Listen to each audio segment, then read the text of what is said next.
This is a wrap-up of the Monday, December 6, 2021 work session and regular council meeting, which included a public hearing. We had one item on the work session, and that was to hear from the Grand Rapids Yellow Ribbon Committee. And so for those that aren't familiar with that, in 2010, Grand Rapids became a Yellow Ribbon community. Because Minnesota does not have a active duty military base, we do have Camp Ripley, which is a training center, but we don't have an active duty base. Resources that are typically provided by an active duty base are instead provided by to our soldiers in Minnesota by a network of community programs and support professionals, which is known as Beyond the Yellow Ribbon Network. And so again, in 2010, the city of Grand Rapids was declared a Yellow Ribbon community, the 35th city in the state. There are now 100 cities.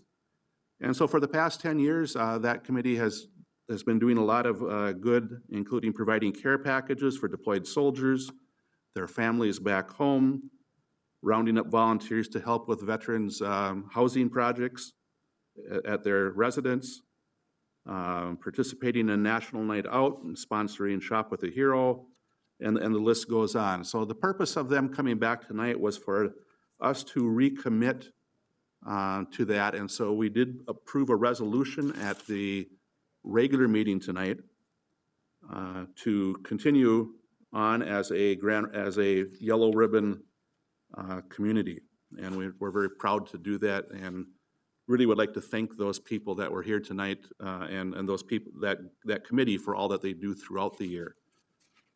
With that, we move to, at 6:30, we move to our regular meeting. We had a few council updates that maybe I'd mention. One is that we do have vacancies on the Human Rights Commission. We've been getting a lot of questions about ice rink flooding, and it certainly is cold enough tonight and tomorrow to do that, but the temperature does warm up later in the week. And so I'll just be assured that the city will do it at the soonest possible time that allows us to maintain the rink, and that should be fairly soon. One of the things we did on the consent agenda that we've talked about at a previous work session was we amended the special assessment policy. I think that deserves a little discussion. And what that means is that we are no longer going to have special assessments on reconstructions of streets or overlays of streets, which will save the taxpayers, when it happens to their street, a significant amount of money.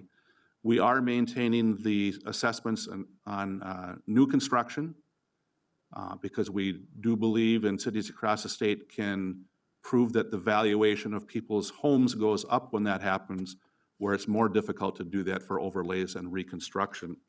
So that officially passed tonight. We accepted donations from 3 different groups for AED units so that our police officers will have those available in their vehicles. With this, we're able to purchase now up to 8. The goal is to get up to 12 of them. The ones that we have are starting to outlive their life, and we need to get new ones. So we accepted donations from Fairview Health Services, VFW Post 1720, and an anonymous couple in the area to purchase the AED units, and our Ashley Moran from our police department will continue to pursue grants and opportunities to purchase more of those. We approved an amendment to the retiree benefit level of Grand Rapids Fire Department Relief Association bylaws. We increased the amount that each firefighter gets. The new number, I believe it went up 1,000 or 1,500, but the new number is $6,500 per year of service is what they get. And so that's actually not, just to be clear, that's not increased money out of the general fund. That's apportioning money that comes from the state for that purpose, but we're careful to do that. We take a look at actuarial guidelines to make sure that we're not overcommitting that money. And so we haven't had an increase in a number of years, and it certainly looks fiduciarily sound to do it at this point. So we did approve that change.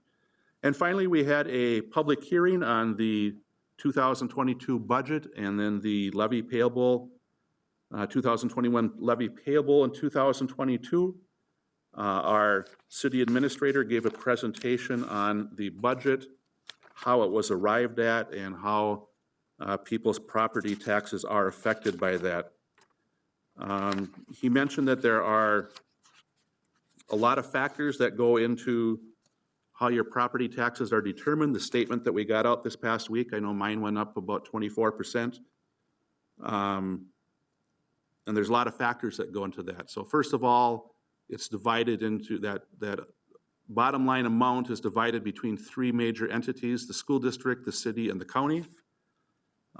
We only have control over the city portion of that.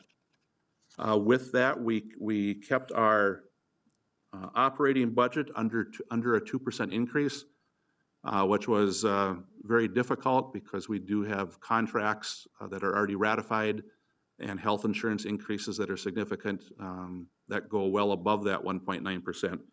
But we did that by not filling positions in public works, the police department, reducing hours in the library, et cetera, et cetera. So we did keep our operating budget under inflation.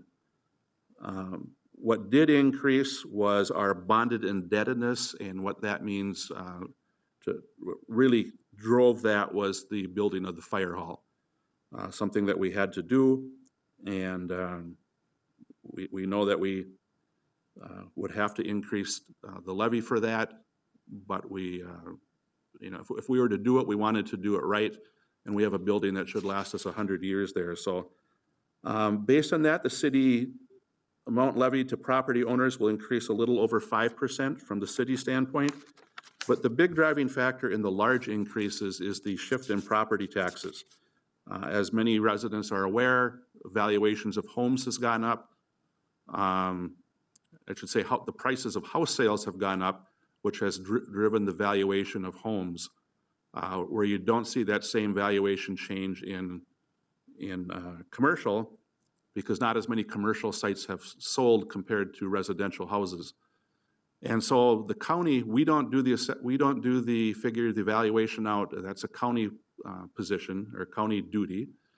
But the county is required to change your valuation if homes in your neighborhood or within the city are outside of 5%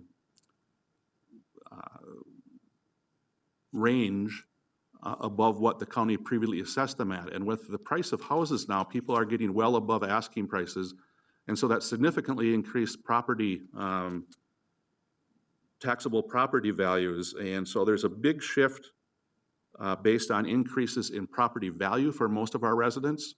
I would say almost the majority of our residents, if not all. And then there is the shift to double up on that. There's the shift from commercial and industrial taxes or the increase in taxes over to the residential. And so you got both of those things affecting your property taxes. And so I guess what I would say, they're very confusing. There are 14 things that can cause changes to your taxes. The city budget is one of those 14 things. If you have questions, please call City Hall and talk to our city administrator or city finance director. They'd be glad to walk through that with you. And we had a few people in the audience tonight who asked questions, very good questions. And so we will be voting on our budget and tax levy at the next regular meeting, which is scheduled for December 20th, 2 weeks from tonight. Hope everybody stays warm over the next 2 weeks, and hopefully we're done shoveling snow for a little while. We will see you then and have a wrap up at that point. Thank you.